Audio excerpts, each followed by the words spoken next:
Hello મિત્રો, સ્વાગત છે તમારું આજના ફરી એક નવા વિડીયોમાં। તો આજે આપણે વિડીયોમાં વાત કરશું ગુજરાત રાજ્યના કૃષિ મંત્રી રાઘવજી પટેલ દ્વારા ટેકાના ભાવે મગફળી, સોયાબીન, મગ અને અડદની ખરીદી માટે જે ફોર્મ ભરવાના છે તેની જાહેરાત કરવામાં આવી છે। તો મિત્રો, કયા કયા ડોક્યુમેન્ટની જરૂર પડશે આ ફોર્મ ભરવા માટે, તેમજ ક્યારથી ફોર્મ ભરવાના શરૂ થાય છે, તો આપણે ફોર્મ ભરવાના શરૂ થઈની પહેલા જ તે આપણે જરૂરી ડોક્યુમેન્ટ છે તે ભેગા કરી અને ડોક્યુમેન્ટ કમ્પ્લીટ રાખીએ। તેમજ મગફળી, સોયાબીન, મગ અને અડદના મણ દીઠ કેટલા ભાવ રાખવામાં આવ્યા છે જેવી વગેરે બાબતે આગળ આપણે આ વિડીયોમાં વાત કરવાના છીએ। તો દર્શક મિત્રો, વિડીયોને અંત સુધી જોતા રહેજો। ચેનલમાં નવા હો તો ચેનલને સબસ્ક્રાઇબ કરી લેજો, તેમજ બેલ આઇકન ઉપર ક્લિક કરી નોટિફિકેશન ઓન કરી દેજો, જેથી અમે ગુજરાત સરકારની દરેક સરકારી ભરતી રિલેટેડ તેમજ ગુજરાત સરકારની દરેક સરકારી યોજના રિલેટેડ વિડીયો બનાવી આ ચેનલ ઉપર પોસ્ટ કરીએ છીએ, તો તેની નોટિફિકેશન તમને મળતી રહે। તો ચલો દર્શક મિત્રો, આપણે વિડીયોની શરૂઆત કરીએ।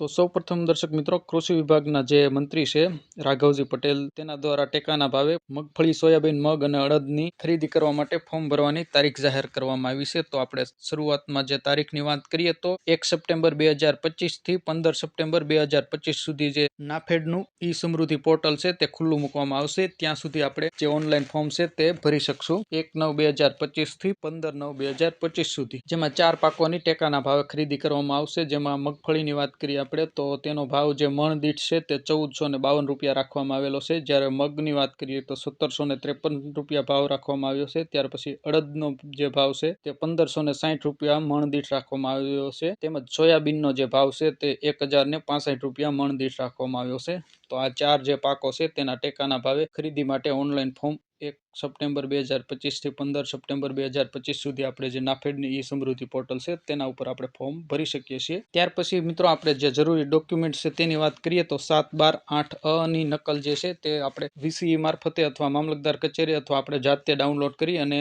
તૈયાર કરી કમ્પ્લીટ રાખવાની રહેશે। તેમજ બેંકની જે પાસબુક છે તે અથવા કેન્સલ ચેક છે તે તૈયાર રાખવાનો રહેશે। તેમજ વાવેતર અંગેનો તલાટી મંત્રીશ્રીનો દાખલો, પરંતુ હવે જે તલાટી મંત્રી છે તે તમને 7/12/8 ઉતારો છે તેના ઉપર જ તે સિક્કો મારી અને લખી દેતા હોય છે કે તમારે સોયાબીનનું વાવેતર છે, મગનું છે, અડદનું છે અથવા મગફળીનું વાવેતર છે અને કેટલા હેક્ટરમાં, કેટલા એકરમાં વાવેતર કરેલું છે તે લખી આપતા હોય છે। તે ડોક્યુમેન્ટ આપણે જરૂર પડતી હોય છે જે ઓનલાઈન નાફેડી સમૃદ્ધિ પોર્ટલ છે તેમાં ફોર્મ ભરવા માટે। તો મિત્રો, આટલો ડોક્યુમેન્ટ છે જે પહેલી તારીખ આવે તેના પહેલા તમે કમ્પ્લીટ કરી અને તૈયાર રાખજો। ત્યાર પછી દર્શક મિત્રો, આપણે કેવી રીતે ફોર્મ ભરીએ તો આપણું જે શરૂઆતના અઠવાડિયા અથવા શરૂઆતના મહિનામાં વારો આવી શકે સૌથી પહેલા, તો હું આપને જણાવી દઉં મિત્રો કે સૌપ્રથમ આટલા જે ડોક્યુમેન્ટ છે તે તમારે ફોર્મ ભરવાના શરૂ થાય તેની પહેલા જ તે તમારે તૈયાર કરી લેવાના છે અને કમ્પ્લીટ રાખવાના છે। ત્યાર પછી તમારે સૌપ્રથમ પહેલી તારીખના દિવસે જ તે તમારે વીસી અથવા નજીકની જે સહકારી મંડળી છે તેના દ્વારા ફોર્મ ભરાય છે। તો ત્યાં તમારે તમારા જે ડોક્યુમેન્ટ લઈ અને જવાનું છે અને વીસી અથવા નજીકની સહકારી મંડળીમાં સૌપ્રથમ તમારે તમારું ફોર્મ ભરી દેવાનું છે, જેથી વહેલા તે પહેલાના ધોરણે જેમનું ફોર્મ પહેલા